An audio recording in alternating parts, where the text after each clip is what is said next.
Hey guys, what's up? It's Brian Wishes here, coming at you guys with another video today. And today, I want to talk about some things that are going on currently in the world of professional wrestling.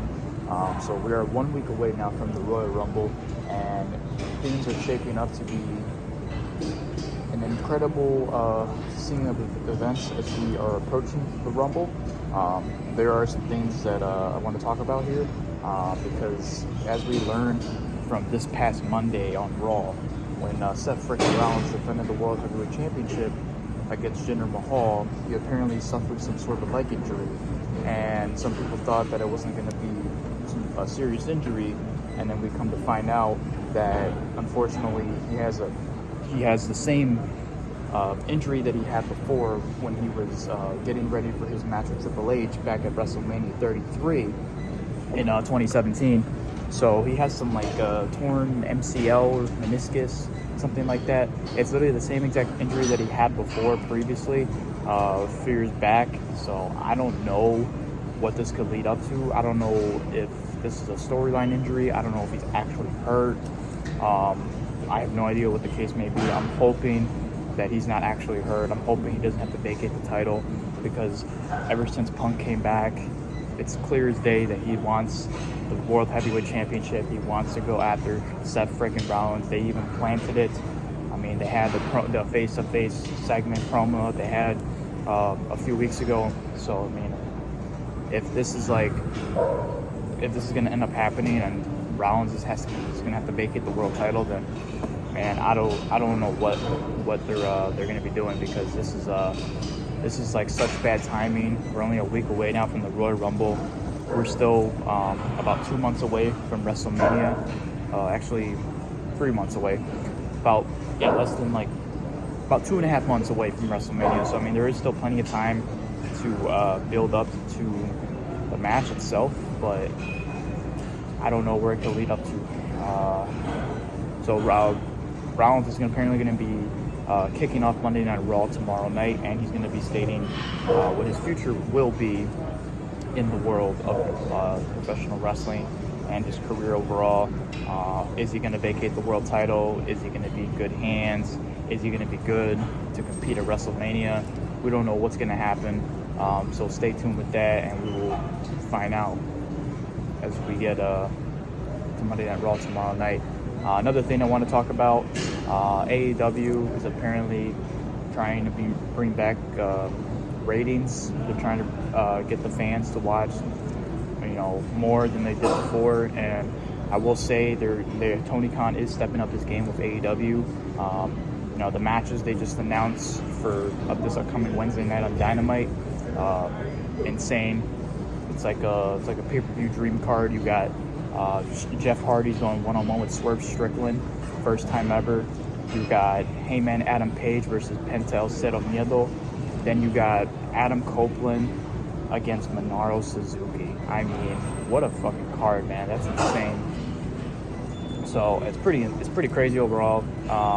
And then I was just watching Collision from Saturday. I was about to say SmackDown.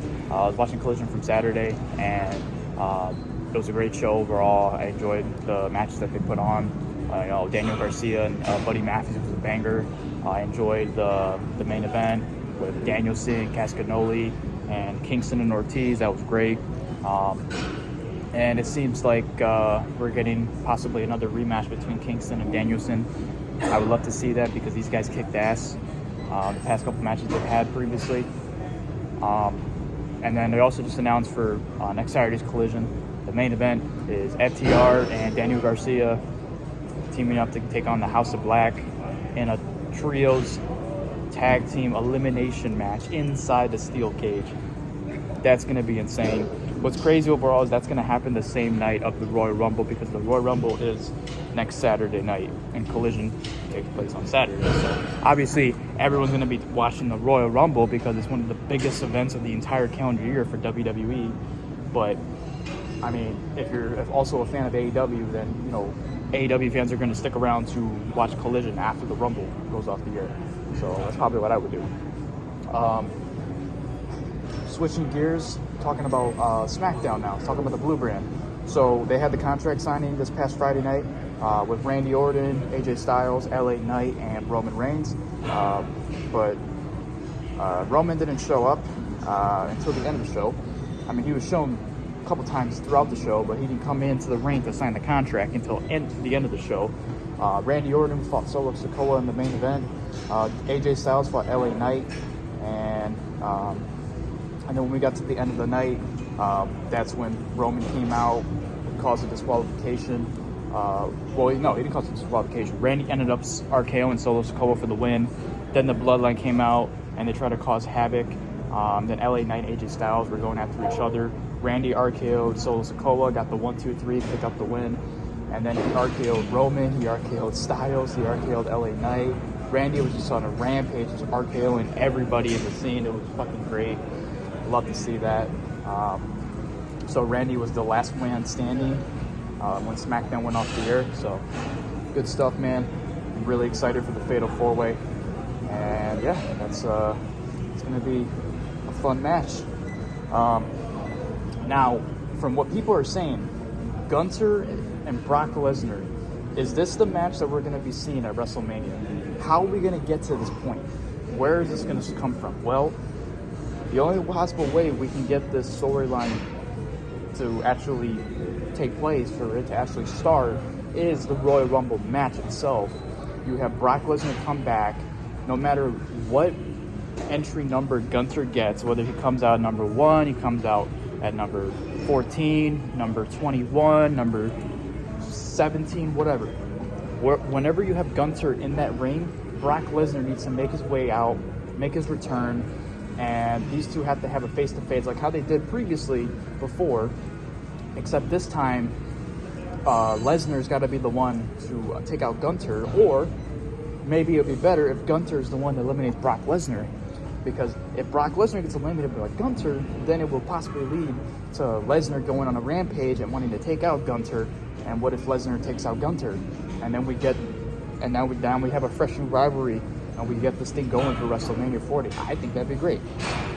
Now, what people are saying is, if Rollins ends up for vacating the World Heavyweight Championship, which I hope doesn't happen because the man's been the fighting champion, he's been awesome. What's going to happen with Brock and Gunther? Is Gunther going to take the world title? Are we going to unify the World Heavyweight Championship and the Intercontinental Championship? Is Gunther going to be on top of the fucking world? I mean, yes, I would love to see that, but I also don't want to see Rollins lose his title like that.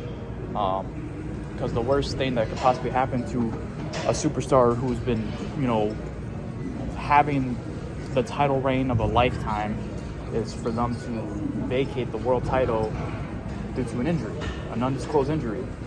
So hopefully that doesn't happen, and Rollins ends up being okay. Hope that's the case. Another thing I want to talk about. We'll find out what happens with that. But another thing I want to talk about. Nick Nemeth, who was also known as Dolph Ziggler in WWE, has now appeared and apparently signed with TNA Wrestling.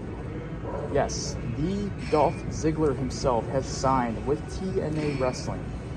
That is incredible, because now we got a fresh new talent going after the new TNA World Heavyweight Champion Moose, and we are going to be getting Dolph Ziggler in the world title scene, and that's great. Now, am I going to be watching TNA weekly like how I did back in the day? It's possible. Now, the only way for me to actually do that is if I get Access TV, but I'm not going to pay for that shit, because I think that's just stupid. I don't really know the channel like that, so I don't think I'm going to be doing that. If anything, I might just watch highlights and then just watch the pay-per-views. That's about it, just to catch up with TNA. But I do like the fact overall, like how TNA is actually back and it's not Impact Wrestling anymore. Because yes, you know what? When they transitioned over to Impact Wrestling, it was good. It was good for a while, and then it just started to die down. I kind of didn't really like the storylines they had. The matches were like, nothing was really exciting. So that's why I kind of like just stopped watching TNA for a while.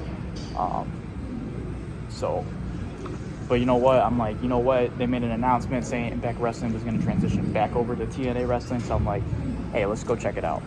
And I saw the Hard to Kill pay-per-view, which was the first pay-per-view of the calendar year for TNA Wrestling. And it was actually a pretty good show.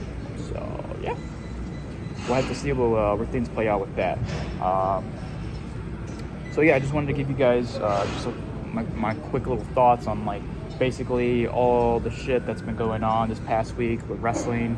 You know, what's going to happen with Seth freaking Rollins in the world titles picture, what's going to happen with CM Punk, what's going to happen with Gunter, what's going to happen with the fatal 4-way match at the Rumble with Roman defending against LA Knight, AJ Styles, and Randy Orton.